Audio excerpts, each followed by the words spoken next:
আল্লাহ তাআলা যদি আমাদেরকে এই দেশের সেবকের দায়িত্ব দেন, 1 ইঞ্চি মাটির উপরে কেউ আর চাঁদাবাজির হাত বাড়ানোর সাহস করতে পারবে না ইনশাআল্লাহ। আমরা ঘোষণা দিয়েছি, কোন অফিস আদালত কার্যালয় এখন থেকে আমরা যদি সুযোগ পাই, আল্লাহ তাআলা যদি আমাদেরকে সুযোগ দেন, কারো ঘুষ নেওয়ার প্রয়োজন হবে না এবং ঘুষ খাওয়ার সাহস হবে না। সম্মানজনকভাবে জীবনযাপনের জন্য বেশিরভাগ ক্ষেত্রেই এটা ইনসাফ ভিত্তিক নয়, এটা পর্যাপ্ত নয়। আপনি তার একান্ত প্রয়োজন পূরণ না করে, সে যদি তার প্রয়োজন পূরণের জন্য কোনো অপরাধ করে, রাষ্ট্রের কোনো অধিকার নাই ওই অপরাধের জন্য ওই নাগরিককে শাস্তি দেওয়া। আগে তাকে সম্মানজনকভাবে বাঁচার সুযোগ সৃষ্টি করে দিতে হবে। তারপরে যদি লোকের বশবর্তী হয়ে কেউ অপরাধ করে, অবশ্যই তার অপরাধের বিচার হবে। সম্মানিত ভাইরা, 54 বছরে দেশের টাকা লুটপাট হয়েছে সকল আমলে। কেউ ফিরিস্তা ছিলেন না, বুকে হাত দিয়ে বলতে পারবেন না আমরা ফিরিস্তা ছিলাম।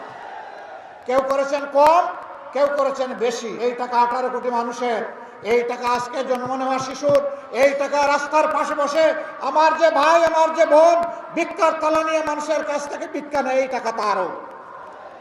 আমার যে ভাই হাড়ভাঙ্গা পরিশ্রম করে চা বাগানে কাজ করে অথবা রিক্সা চালায় অথবা অন্য কোনো যানবাহন চালায়, ওদেরকে শান্তিতে থাকতে দেব না। ওরা দুনিয়ার যেখানেই থাকুক না কেন, জনগণের এই হক যদি তারা স্বেচ্ছায় দিয়ে দেয়, তারা অবশ্যই এটার জন্য অভিনন্দিত হবে। কিন্তু যদি ফেরত না দেয়, রাষ্ট্র ইনশাআল্লাহ ওদের মুখের ভিতর দিয়ে হাত ঢুকে পেটের ভিতর থেকে বের করে নিয়ে আসবে। কাউকে ছাড় দেওয়া হবে না ইনশাআল্লাহ। সেই টাকা রাষ্ট্রীয় কোষাগারে যোগ হবে।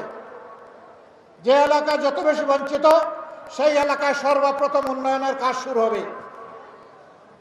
এখানে বলা হয়েছে আগামীর বাংলাদেশে শফিকুর রহমান প্রধানমন্ত্রী হতে পারেন। এটা আল্লাহ ভালো জানেন, কে হবেন না হবেন। যদি এমন কিছু আমার দায়িত্বে এসে যায়, আমি পরিষ্কারভাবে বলতে চাই, আমি 54,000 বর্গমাইলের 1 ইঞ্চির পর বেইনসাফি করতে পারবো না। প্রতি ইঞ্চি মাটি তখন আমার কাছে তার পাওনা বুঝে নেবে আমার কাছ থেকে।